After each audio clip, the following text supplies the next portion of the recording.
Bismillahirrahmanirrahim. Assalamualaikum warahmatullahi wabarakatuh. Waalaikumsalam. Alhamdulillah summa alhamdulillah alladzi alafa baina qulubikum fa asbahtum bi ni'matihi ikhwana. Asyhadu an la ilaha illallah wahdahu la syarikalah wa asyhadu anna Muhammadan abduhu wa rasuluh. Allahumma salli ala Muhammad wa ala alihi wa sahbihi wa sallim ajma'in, amma ba'du. Subhanaka la ilma lana illa ma 'allamtana innaka antal alimul hakim. Allahumma inna nas'alukal huda wat tuqa wal afafa wal ghina. Allahumma inna nas'aluka ilman nafi'a wa rizqan thayyiba wa amalan mutaqabbala. Hadirin para jamaah rahimakumullah, ibu-ibu, bapak-bapak, saudara-saudara yang saya muliakan. Kajian kita pada pagi ini bicara tentang kurban. Berkorban karena Allah dengan harta dan jiwa. Bulan ini kan memang bulan Dzulhijjah ya, habis ini ya, dalam waktu dekat ada amaliyah yang dilakukan oleh umat Islam di seluruh dunia, yaitu berkorban. Kalau bisa kita berkorban, jangan dikorbankan. Beda ini ya. Jadi kalau kita bicara dengan kurban, itu tidak bisa lepas dari bicara tentang tokoh dunia, namanya Nabiullah Ibrahim alaihissalam. Saya ingin pengantarnya pada dua ayat berkaitan dengan Nabiullah Ibrahim alaihissalam. Pertama, kalau ini perkenalan ya bagi yang belum kenal. Ini ketika saya masih muda, si ganteng ya, sekarang sudah tua. Nah, ini. Jadi saya sampaikan dulu dua ayat tentang Nabiullah Ibrahim supaya nanti masuk ke materi kurbannya itu lebih enak. Yang pertama, surat Al-Baqarah ayat 124. Allah berfirman, Bismillahirrahmanirrahim. Wa idzibtala Ibrahim rabbahu bikalimatin. Dan ingatlah ketika Nabi Ibrahim diuji oleh Tuhannya bikalimatin, dengan beberapa kalimat. Nah, beberapa kalimat ini maknanya adalah ujian itu bentuknya perintah dan larangan, dan ujian itu volumenya berat sekali. Jadi ujian Allah kepada Nabi Ibrahim itu berat sekali. Makanya Ibrahim itu salah satu nabi yang mendapatkan gelar ulul azmi. Beda dengan nabi yang lain. 5 nabi ini beda, ujiannya berat. Nabi Nuh, Ibrahim, Musa, Nabi Isa, dan Nabi Muhammad. Contoh ujian berat Nabi Ibrahim itu, sejak kecil Ibrahim ini sudah mendapatkan kalau bahasa agama itu hanif. Hanif itu kemampuan membedakan hak dan batil, kemudian berpihak kepada yang hak. Itu hanif. Sejak kecil dia sudah tidak bisa menerima perilaku bapaknya yang memproduksi patung, dan patung itu disembah. Sehingga dia mendapatkan perlakuan yang luar biasa sengitnya dari bapak kandungnya. Satu. Ketika remaja, kebenaran hanif yang ada di kepalanya ini diekspresikan. dengan memenggal patung-patung buatan ayahnya itu, kan gitu, disisakan satu. Singkat cerita, dieksekusi, dibakar hidup-hidup. Siapa yang hadir di sini yang pernah diuji dibakar hidup-hidup, angkat tangan. Nggak ada. Kalau dibakar hidup-hidup yang nggak datang ke sini. Kemudian berikutnya, dia menikah, diuji oleh Allah, tidak punya anak, 90 tahun usia pernikahan. Padahal setiap malam mengangkat tangan berdoa, Rabbi habli minas sholihin. Saya saja ini, bapak-bapak ibu, agak sedikit diuji. Anak saya yang pertama, usia perkawinan 3 tahun, sudah diberi momongan. Anak saya kedua belum diberi momongan. Anak pertama usia perkawinan 3 tahun. Anak kedua usia perkawinan 2 tahun, sudah punya anak usia 7 bulan. Lucu-lucunya. Jadi kalau saya gendong anak saya, kemudian saya mengekspresikan cinta kakek kepada cucu di depan anak saya pertama ini, rasanya hati ini gak enak. Khawatirnya secara psikologi anak saya ini kan agak beban dalam tanda petik ya. Nah ini 90 tahun diuji oleh Allah, belum punya anak, padahal setiap malam berdoa, Rabbi habli minas sholihin. Itu pelajarannya adalah kalau kita berdoa itu harus sabar. Ada yang langsung diijabah, ada yang masih dikabulkan. Apa bedanya diijabah sama dikabulkan? Kalau diijabah doa kita itu habis berdoa dalam waktu dekat dituruti oleh Allah. Tapi kalau dikabulkan, doa kita itu ditampung. Ditampung, nggak hilang ini, ditampung. Kadang seminggu diijabah, kadang sebulan, kadang setahun, kadang 10 tahun, dan kadang tidak diberikan di dunia, tapi diberikan di akhirat. Ada kisah dalam literatur sufi yang saya baca, ada orang itu berdoa gak dikabulkan sama sekali. Pokoknya dungonya gak diijabah sama sekali sampai mati, tapi dia tidak putus asa. Begitu mati dia dikasih kotak, silakan dibuka. Ternyata kotak ini dibuka, ada catatan tentang jumlah balasan doa di dunia, dikabulkan di akhirat ini jauh berlipat-lipat. Sampai dia mengatakan, kalau tahu begini ya Allah, saya tidak akan minta balasan dunia, tapi hanya balasan akhirat. Jadi kita sampaikan sing donga gak dituruti. Ya Allah, kula niki kaya ngeten iki nasib kula niki. Jaluk bojo loro nyandek dalam dituruti mawon. Nanti bidadari di dalam sarungku. Surga di genggamanku, bidadari di dalam sarungku, jangan khawatir. 40 Pak. Sampai enggak. Sampai percaya jangan 40 bidadari. Itu tak tunggu-tunggu ini, saya menunggu-nunggu ini, saya sabar di dunia, nggak akan menikah lagi, nunggu nanti 40, kurang apa sampai. Tapi saya mesti kadung ya apa-apa. Di kalimatin. Kemudian fa'atam mahuna, apa maknanya? Fa'atam mahuna itu seluruh ujian Allah kepada Nabi Ibrahim itu ditunaikan dengan sempurna, kamlah.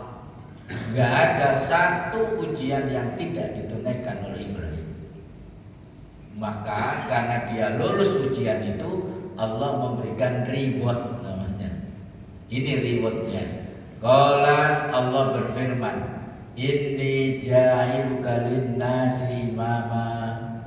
Ibrahim, sesungguhnya aku akan mengangkat engkau menjadi pemimpin bagi seluruh manusia.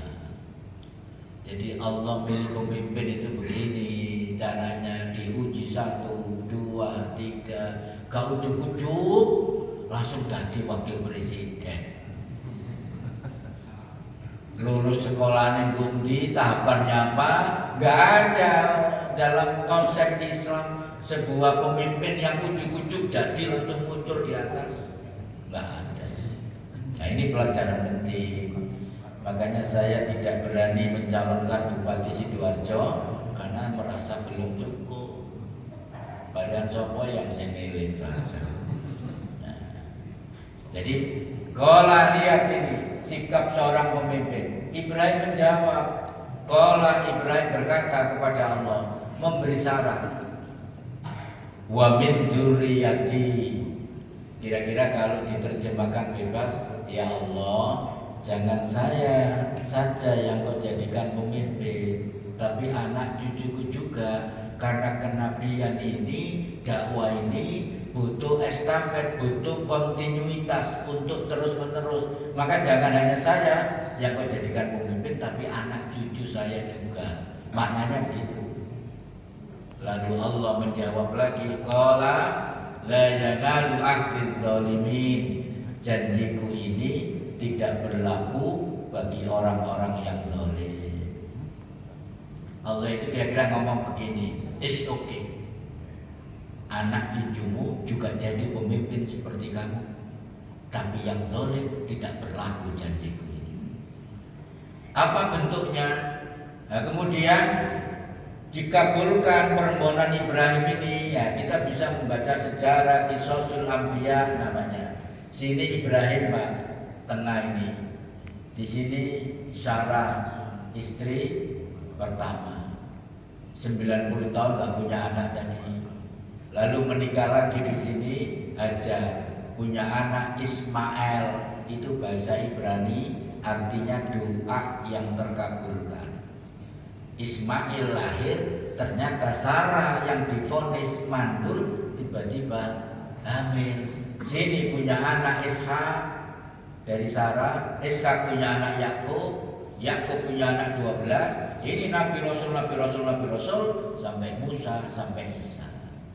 Di sini Ismail lahir Nabi Rasul sampai Nabi Muhammad. Inilah keberhasilan Ibrahim ketika menjadi nabi, keturunannya menjadi nabi dan rasul juga. Jadi para nabi itu nasabnya rata-rata sampai Nabi Ibrahim alaihissalam. Makanya nasab ini jadi penting, sampai ada Rami Ba'alami sekarang.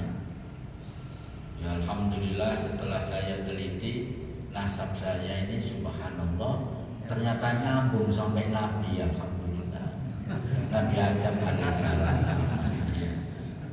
Alhamdulillah. Memang kalau pengajian ada kopinya itu semangat. Jangankan jam 6, jam 9 siang saya. Sampai mulai aku turu gini.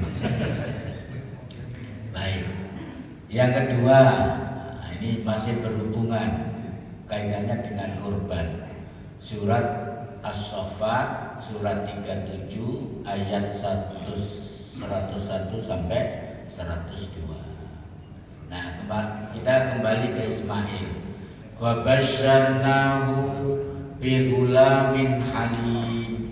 Maka kami berikan kabar gembirahu kepada Ibrahim bi ghulamin halim, dengan kelahiran seorang anak yang sabar, yang santun.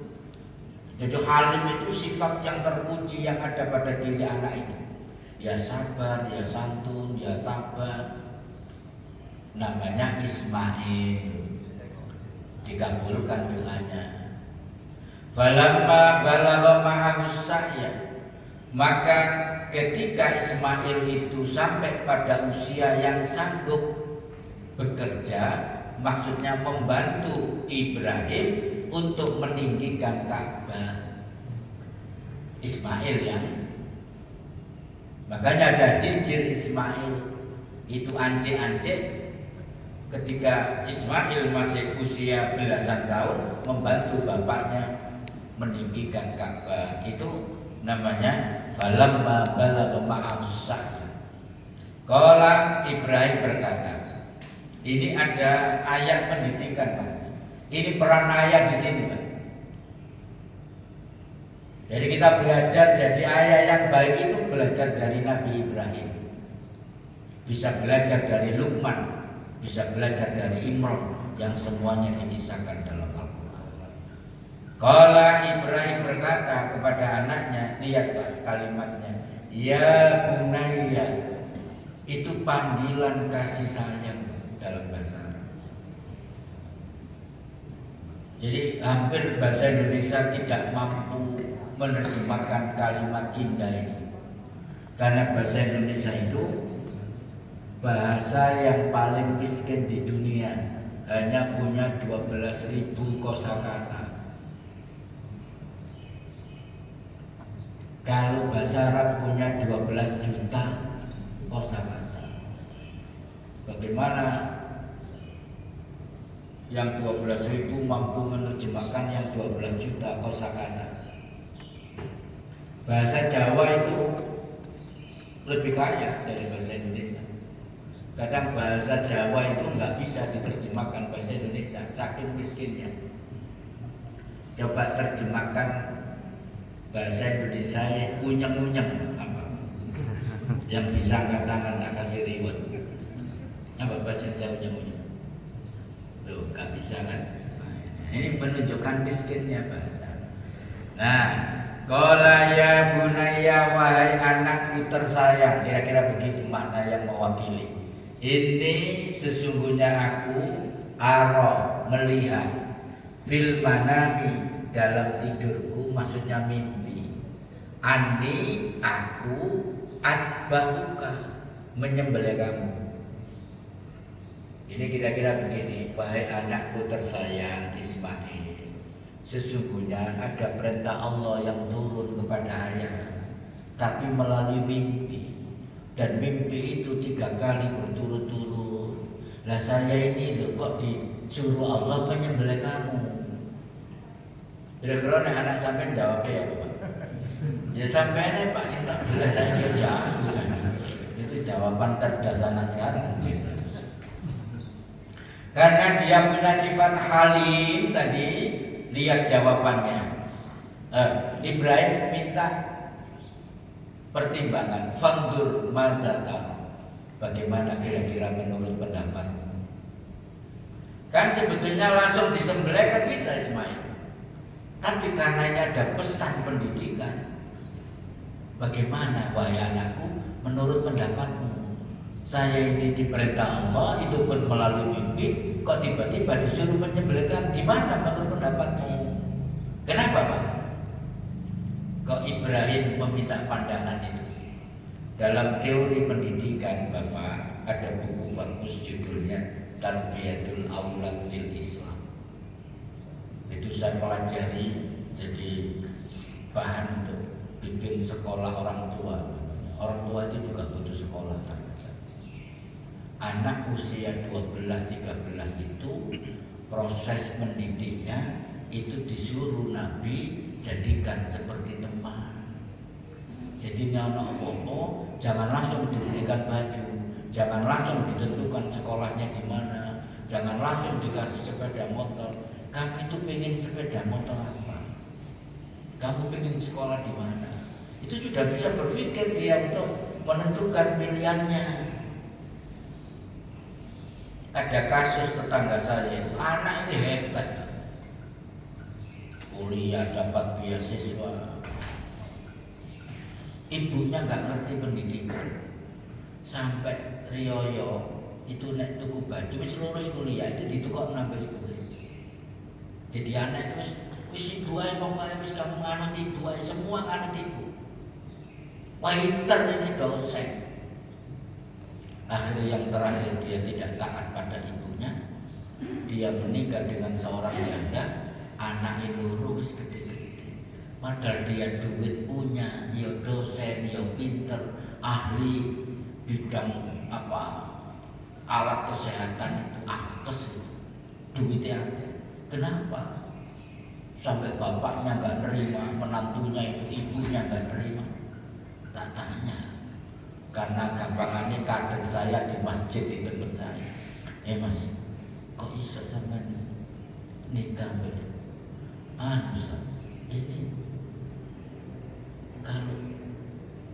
saya itu enak, saya nyaman dengan dia, komunikasinya juga enak. Selama ini dia nggak bisa komunikasi sama orang tuanya, dia yang bisa komunikasi.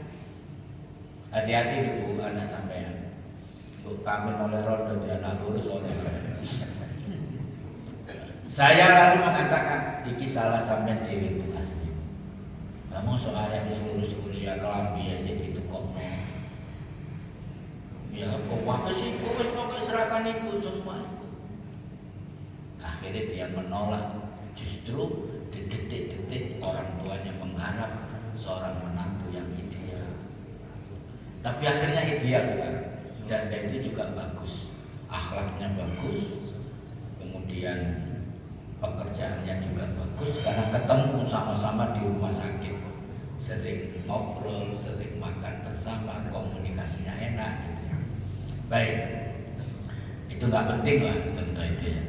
Nah, setelah Ismail dimintai pertimbangan bagaimana wahai anakku menurut pendapatmu perintah Allah ini, lah anak yang sabar yang baik mengatakan qala, berkata Ismail, ya abadi, wahai ayahku, if'al ma tu'mar, laksanakan perintah Allah itu, satajiduni insyaallah minas sabirin. Insyaallah engkau akan mendapati diriku sebagai orang yang sabar, halim tadi.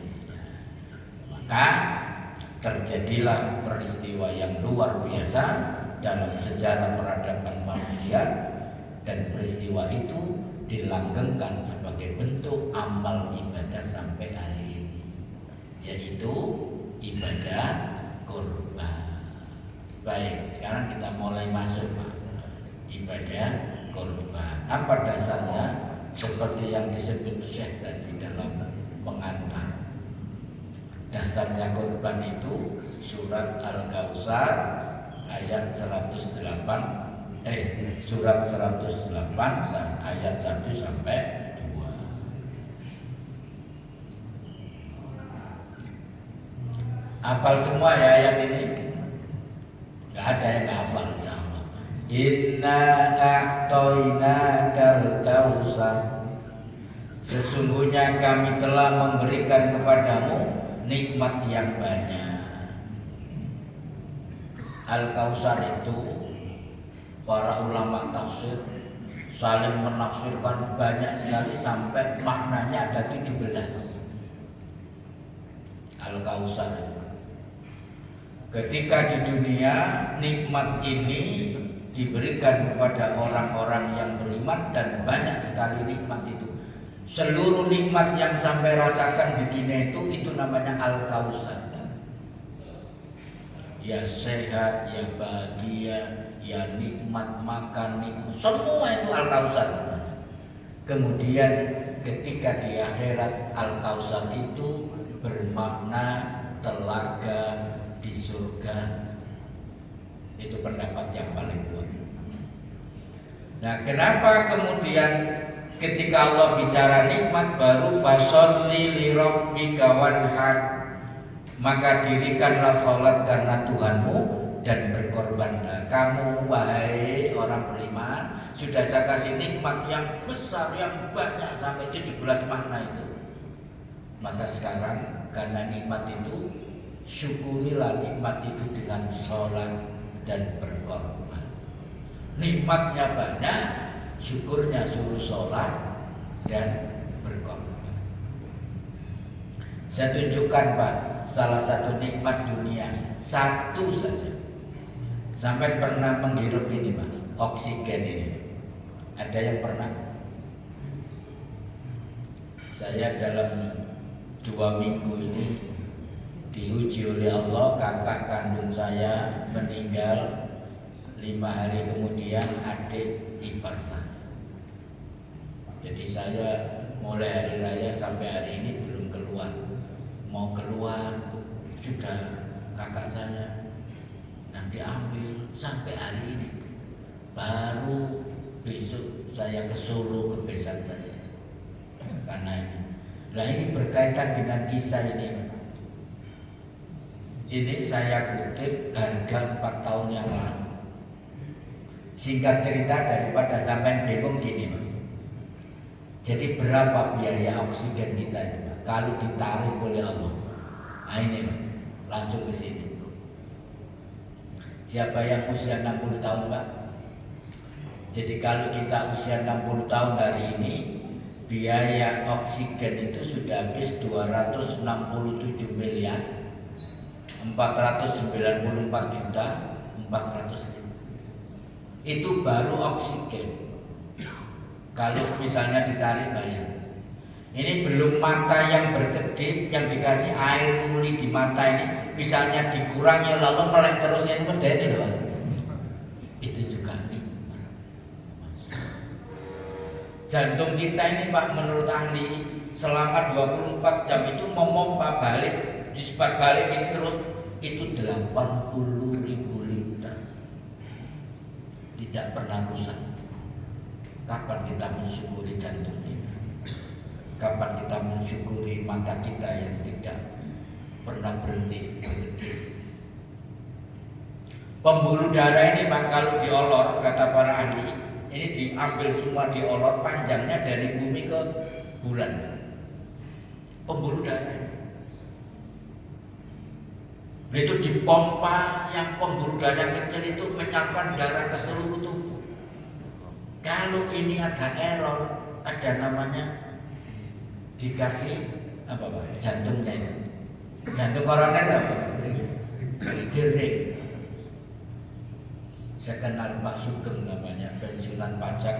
Saya dibangunkan 2 musola di tempat saya dan di mertua saya. Itu usia 75 tahun, 76 sekarang sehat. Karena naik sepeda tiba-tiba jantungnya harus di bypass. Ngerti di bypass? Jadi jantung ini Pak dibelah, diambilkan pembuluh darah di kaki karena ini jaga berfungsi terus itu harus minum obat setiap hari 13 jenis sampai mati nanti.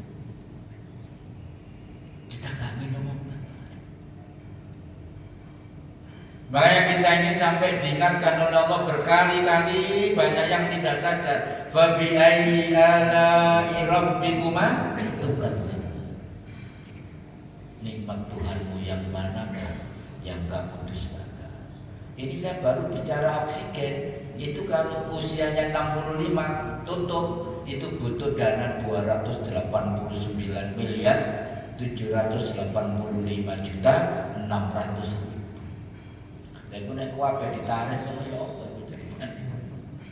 Nah, dari situlah para jamaah sekalian, saya kemarin ya beberapa waktu yang lalu itu ikut namanya pesantren Husnul Khotimah di Kampung Mahfiro di Bogor.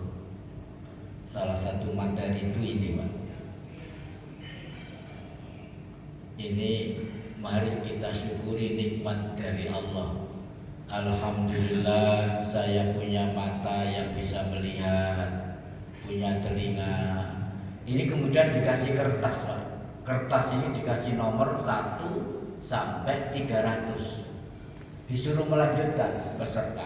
Coba tulis lanjutkan. Alhamdulillah apa. Kemudian dikasih batas waktu 10 menit. Coba dapat berapa? Ternyata menghitung nikmat itu sulit Pak. Saya hanya dapat 10 menit itu hanya dapat 50. Ada yang 100, ada yang 150, yang sampai 200 dikasih reward. Makanya Allah mengatakan wa in ta'uddu nikmatallahi la tuhsuha. Jika kamu mencoba menghitung nikmat Allah, maka kamu tidak bisa menghitungnya, saking banyaknya.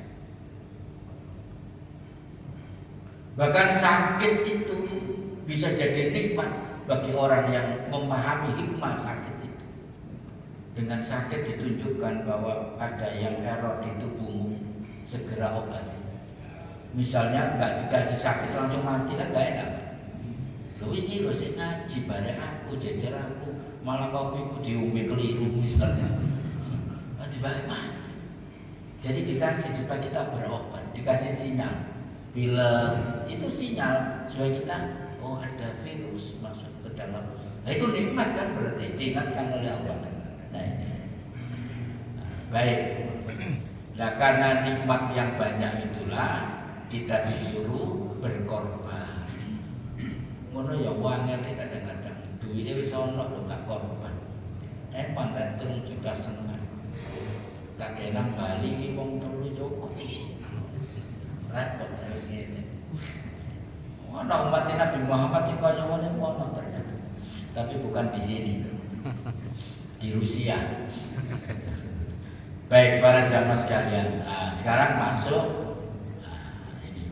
Apa sih kurban itu?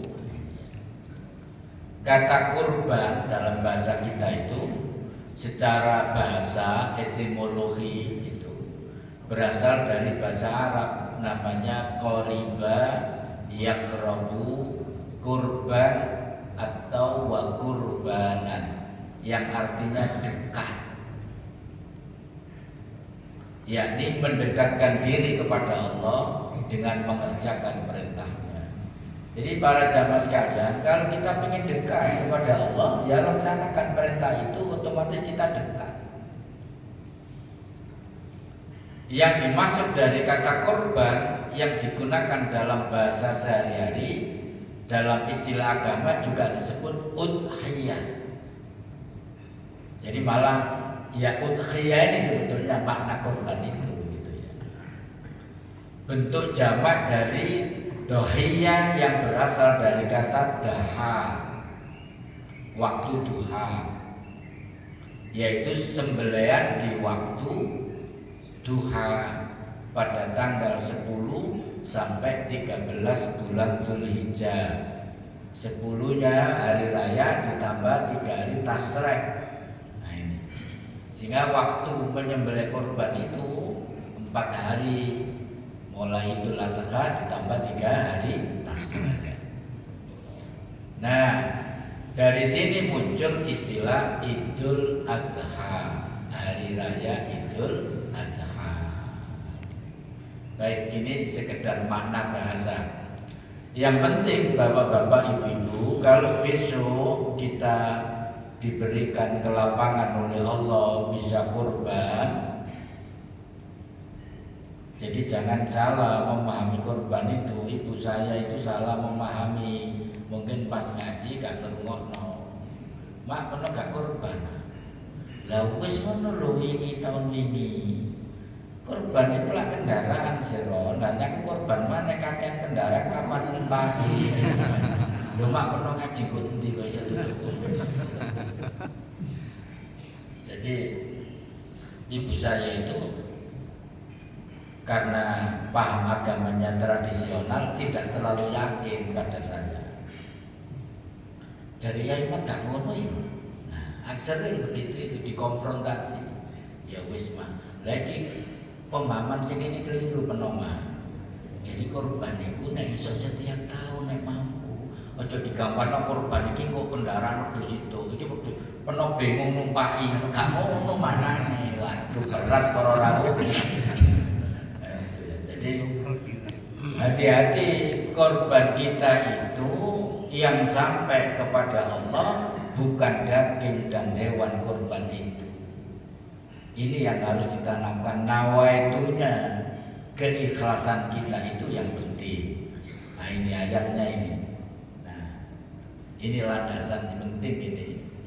La yanalallaha luhumuha wala dimahuha walakin yanaluhut taqwa minkum.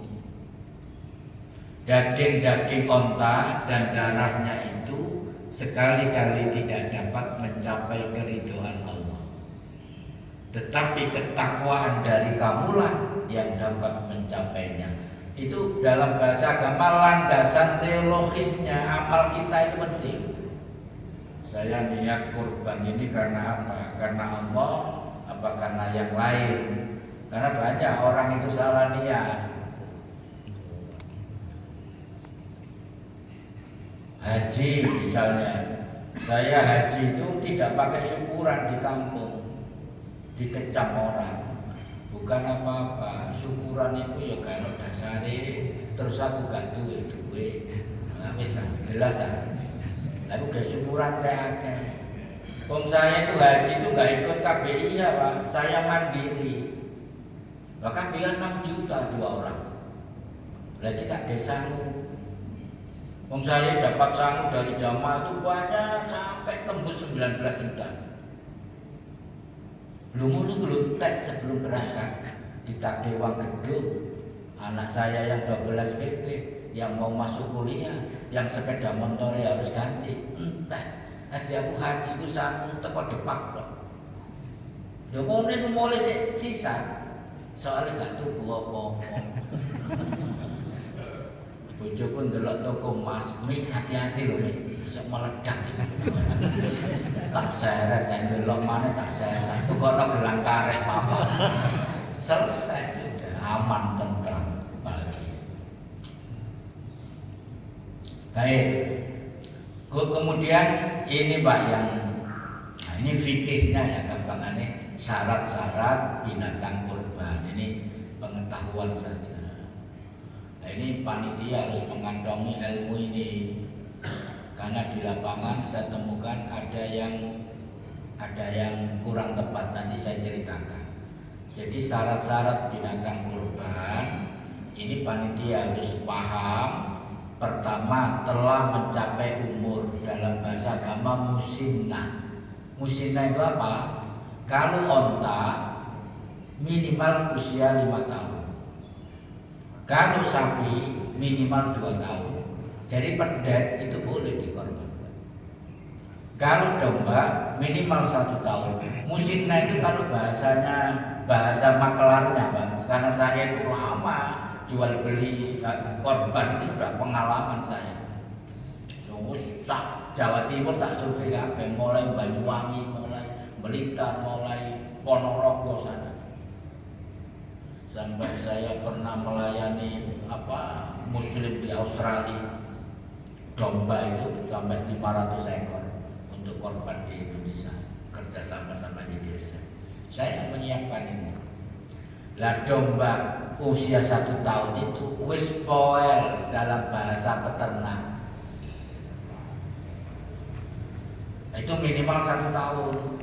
Nek terlalu kecil yang dipakai sate di mana yang balibul itu belum poel sebetulnya. Yang di Jawa Tengah itu mana ada istilah sate yang balibul apa itu. 3, tidak cacat. Cacat itu dirinci, tidak boleh pincang, buta sebelah, apalagi buta dua-duanya, gudikan kurang, dan kufuru. Saya pernah mengingatkan teman saya jadi panitia korban. Kan orang di Surabaya kan setor duit, kalau kambing sekian, kalau sapi udah sekian. Kambingnya nggak dibelikan dulu, karena dia menyembelih hari kedua. Maka pintar Pak, anak-anaknya nggak tahu yang ngurus siapa. Engkau tukokno di tempat pinggir-pinggir jalan kan sih nggak laku kan akeh. Harganya jatuh kan. Akhirnya dia beli yang ini itu ngambil untung. Akhirnya oleh si guru-guru, kadang masuk angin, kadang mencret, kadang sakit matanya. Nah itu kurang sempurna. Walaupun syah, tapi kurang sempurna. Nah ini tanggung jawabnya besar panitia yang dititipkan ini. Harus memastikan sehat. Lah penjual kambing anggerai nggak punya pengalaman. Kambing itu nggak boleh di alam bebas tanpa atap. Nanti masuk angin. Jadi jual kambing itu digeledak mau kepanasan, keudanan, itu gak sehat nanti. Seminggu saja dibiarkan begitu sakit. Wahai korban kondisi sakit. Nah ini kurang sempurna. Ya di kandang kalau beli. Jadi sampai kalau milih kambing itu cari kambing yang ada kandangnya, yang tertutup atap, kemudian hangat. Kambing itu butuh hangat kalau malam. Wah itu di lapangan gak ono atap itu wancang dulu. Nah ini juga mendidik penjual-penjual itu agar menjaga kesehatan hewan ternaknya. Itu. Dulu ada ustadz namanya almarhum, ustadz mungkin ada yang kenal ya, Ustadz Miran Ar-Rosidi namanya. Itu jual sapi di Beringin Nanom sana, itu sehat-sehat sapinya. Nah, saya ikut masangkan. Lanjut. Nah ini Pak. Jadi ada yang intern itu siapa? Saya itu Pak bertahun-tahun dititipi pabrik di Gresik namanya DSN, pabrik kayu. Lebih dari 10 tahun, setiap tahun saya dititipi 3 ekor sapi. Saya sembelih di tempat saya. Nah, kemudian pabrik ini sekarang pindah ke Lumajang, ke Tempe sana, sehingga di sini tutup. Nah, otomatis sudah ada. Nah, sunnah memilih hewan kurban. Apa dalilnya? Walaupun dalilnya umum, tapi ini harus jadi pedoman. Wala tayammamul khabisa minhu tunfikun. Janganlah kamu memilih yang buruk-buruk lalu kamu menafkahkan, kamu sedekahkan. Jadi sedekah yang top itu yang terbaik. Nek kambing yang sehat, yang mahal, yang maksimal. Tapi ini duit pas-pasan ya tidak apa-apa.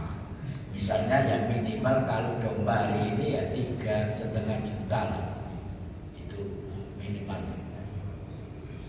kalau sapi ya minimal 24 juta lah, itu kecil segitu. Nah, jadi milih yang, nah milih sendiri kalau bisa.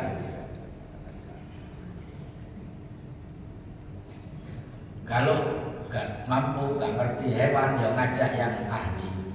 Saya itu pegang Pak, tegang tengkuknya atau gegere domba saya pegang. Ini saya sudah bisa memprediksi ini dagingnya paling 9 kilo Pak. Orang kan atau sapi, orang tuh milih dukure, sapi putih itu kayak gede. Itu dagingnya paling gede Pak. Jangan meremehkan yang pendek. Itu ada ilmunya. Apalagi sekarang kalau mantri-mantri itu punya meteran. Meteran ini dari luar negeri Pak. Jadi kalau perutnya ini diukur pakai meteran, itu sudah bisa menentukan berapa kintal daging. Nah, itu ada itu meteran itu. Yang punya mantri-mantri hewan itu. Nah, itu. Nah, sekarang orang itu Masya Allah ya, untuk mencari duit itu menghalalkan segala cara. Ada yang digelonggong, ada yang makanya harus punya langganan kalau bisa. Baik. Yang berikutnya. Nah, bagaimana hukumnya memakan daging korban? Bagi yang korban ini gimana aturannya? Fakulu minha wa at'imu al-qani awal mu'tah. Maka makanlah sebagiannya dan beri makanlah orang yang rela dengan apa yang ada padanya. Dan orang yang tidak meminta-minta dan orang yang meminta-minta. Maksudnya begini. Jadi misalnya saya korban 1 ekor kambing. Saya itu berhak mengambil sebagian untuk saya. Yang kedua, orang yang tidak meminta-minta dikasih, yang meminta-minta juga dikasih. Biasanya kalau kambing itu yang korban dikasih 1 sampil, 1 kepala, kemudian hatinya itu cukuplah. Jangan sampai korban kambingnya cili, jalur kepala, sampil kanan, kiri, belakang, dua-duanya dijalur. Ya juga lihat korban itu belet.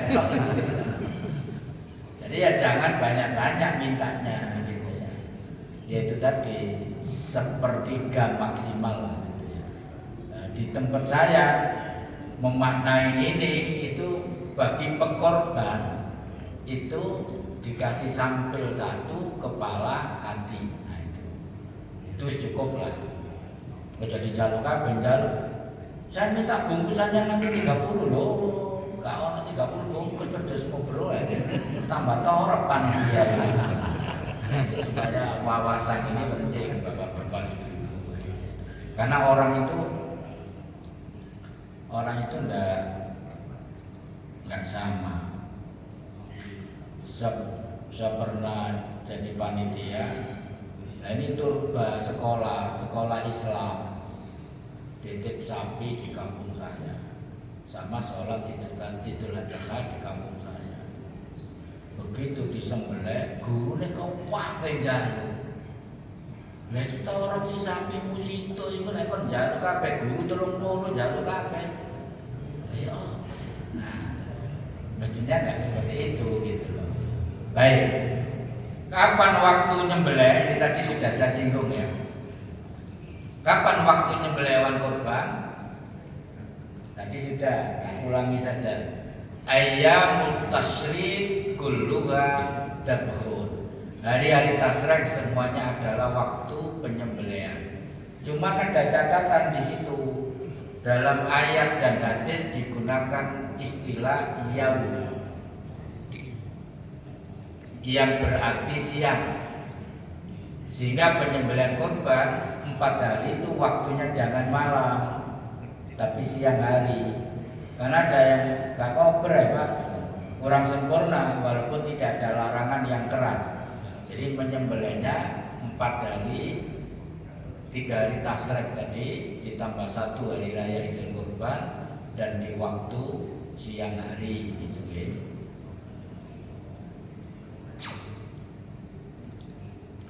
Ini juga yang menimbulkan pertanyaan. Bagaimana upah tukang potong atau jagal? Gimana itu? Ada yang diambilkan dari kulitnya. Pokoknya saya kulit sama daging 2 kilo Pak, 1 ekor sapi. Nah, itu nggak boleh. Landasannya ini. Wa an Ali bin Abi Thalib radhiyallahu anhu qala.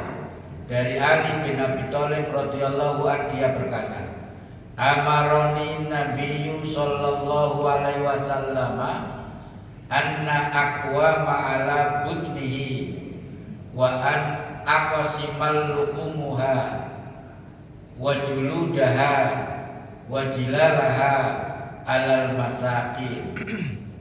Kata Sayyidina Ali, Rasulullah memerintahkan kepadaku untuk mengurus kurban-kurbannya, membagi-bagikan daging, kulit, nah ini, dan pakaiannya. Jadi waktu membagi itu boleh disertai pembagian pakaian kepada orang-orang miskin. Wala a'tiya fi jizaratiha minha syai'an. Ini yang penting. Dan aku tidak diperbolehkan memberi suatu apapun dari korban kepada penyembelihnya. Gimana maksudnya? Jagal itu harus diongkosi di luar hewan kurban. Makanya ada dana operasional. Di Surabaya sudah diumumkan banyak, kalau kambing operasionalnya 50.000, kalau sapi 500.000 per ekor. Nah itu untuk ongkos jagalnya. Cuma di Surabaya ada narik 1 juta untuk operasionalnya sapi. Nah, saya itu sampai ngursusi 7 anak di kampung saya, kursus tutorialnya job jagal, saya suruh ngursusi gimana jegalnya, gimana menyembelihnya, paisonya seperti apa. Sekarang ada 7 anak buah saya itu sekelas jagal. Nek riyo Idul Kurban manis ini, jam hari ini di sini, hari ini di sekolah, hari ini sampai hari tasrak itu laris. Nah kalau bisa di setiap masjid itu ada orang yang kursus itu, yang paham jegal gitu ya. Jegal bojone pinter, jegal sapi kan.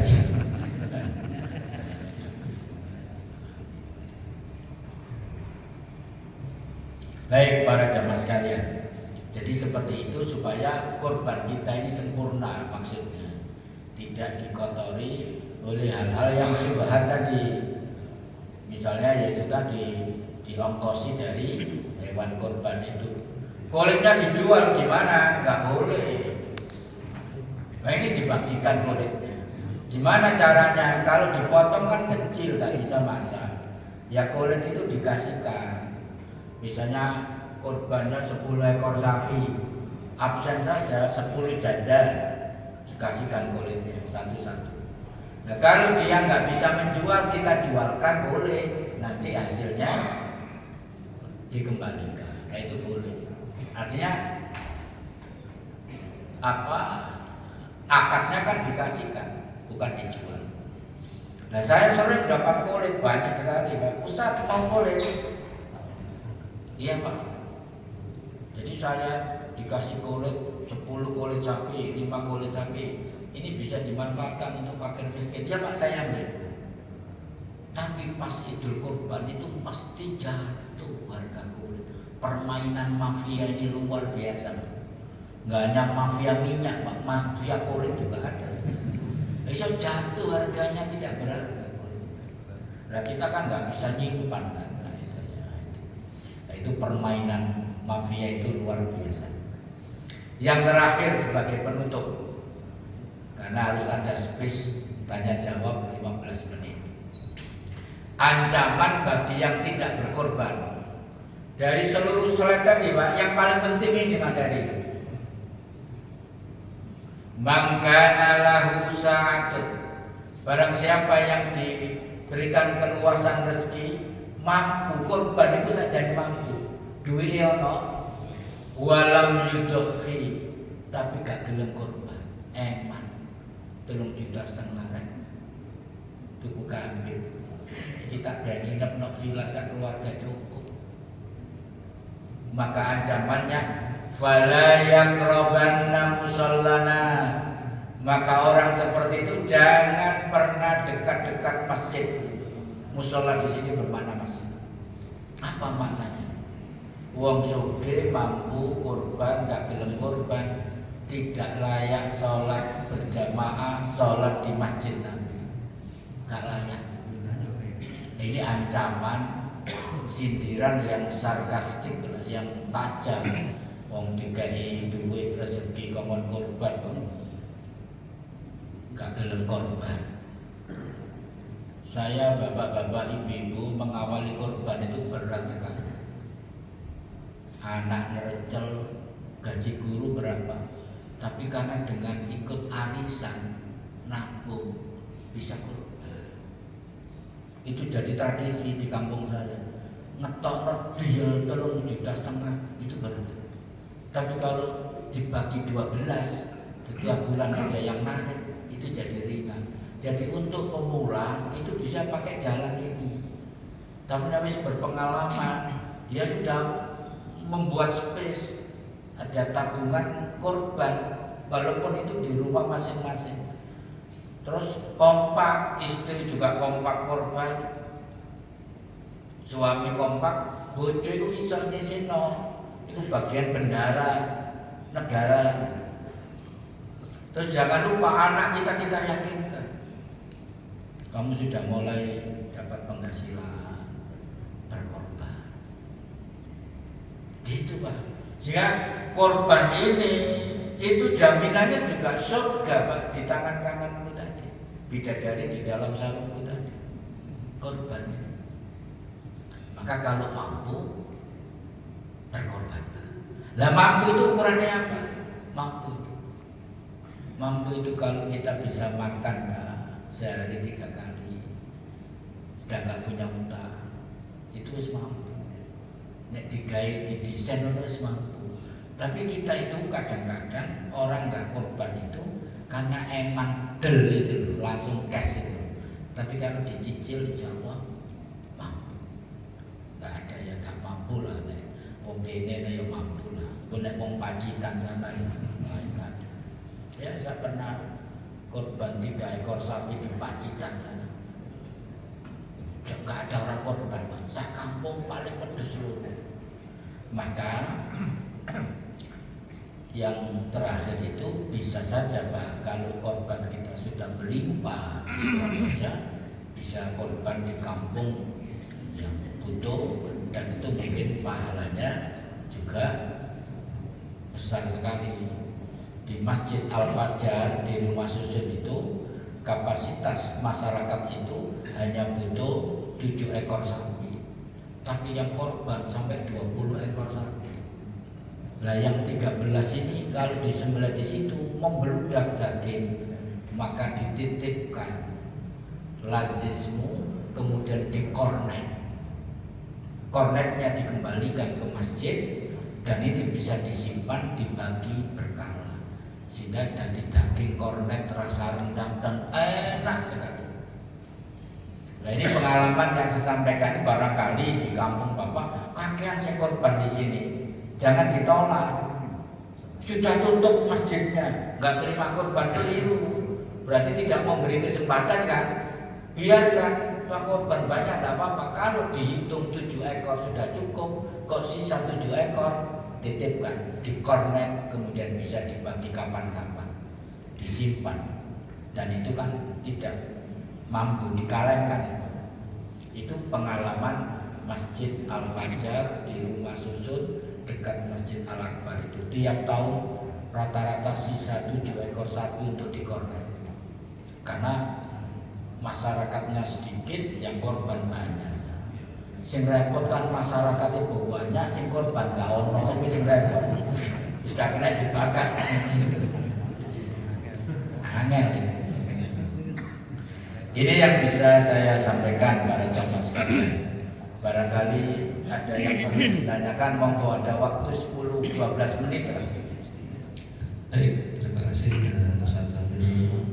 Materi korban telah disampaikan secara jelas ya, dari mulai filosofinya yang melatar belakangi, dan juga hingga detail bagaimana memberi korban, bahkan juga terkait dengan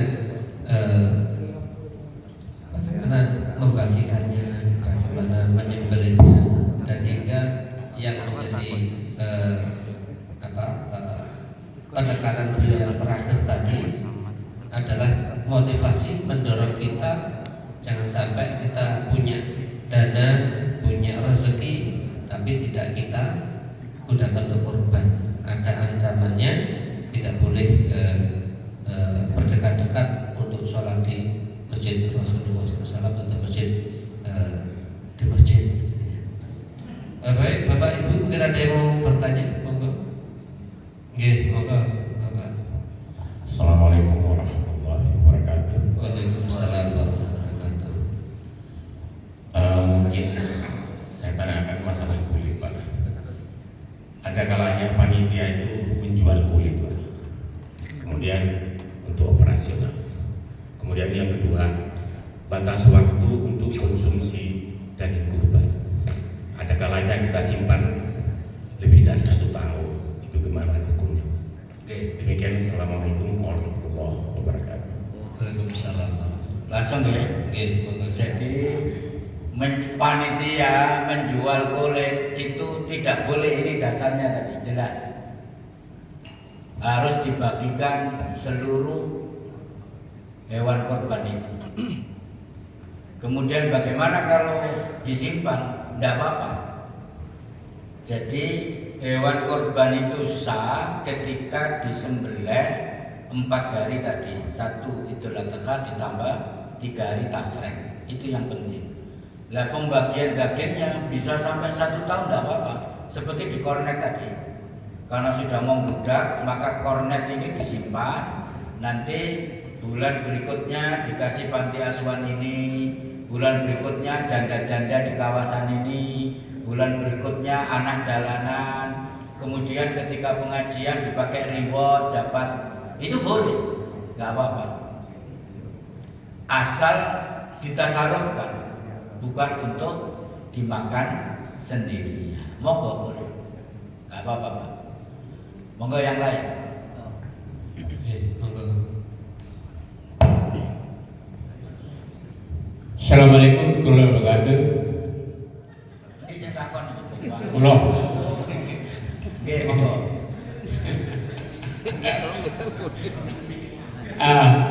menika kan penghasilan bukan tentu, tapi kepingin korban. mereka asal utang-utangan. Antes ngutangi wedhus, ngoten. Terus wis bayar kali gak apa-apa, soalnya kula sering kali ngoten. Akhirnya kula tanggotaken asal ngoten. Assalamualaikum warahmatullahi wabarakatuh. Ya.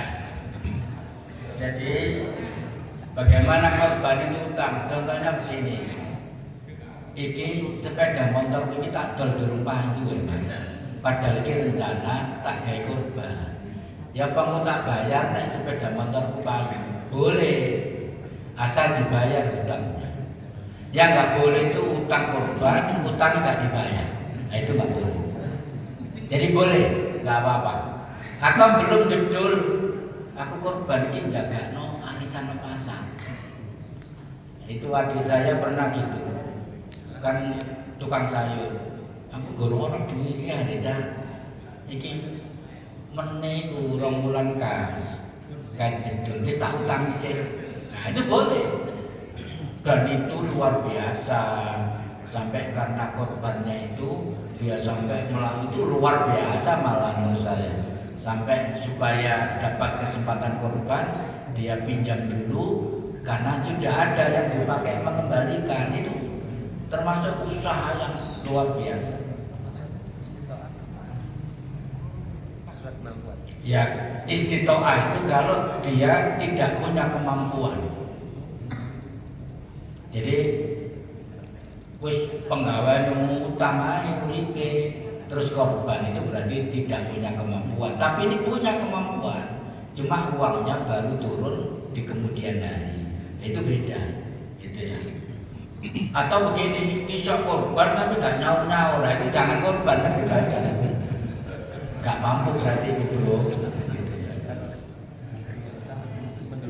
Ya kalau punya hutang misalnya, yang mendahulukan hutangnya, misalnya bikin pegawai negeri itu tunjangannya koperasi ngeretel wakil, iki ya utang dhisik lah kalau korbannya nanti kalau sudah lapang gitu ya. Tapi kalau ini tadi punya kemampuan untuk bayar hutang tadi, nah itu boleh. Gitu Pak ya? Jangan salah persepsi orang utang korban terus ditagih gak sih nyaur tagihan Gusti Allah korban. Repot emosi wong ini gitu. Monggo.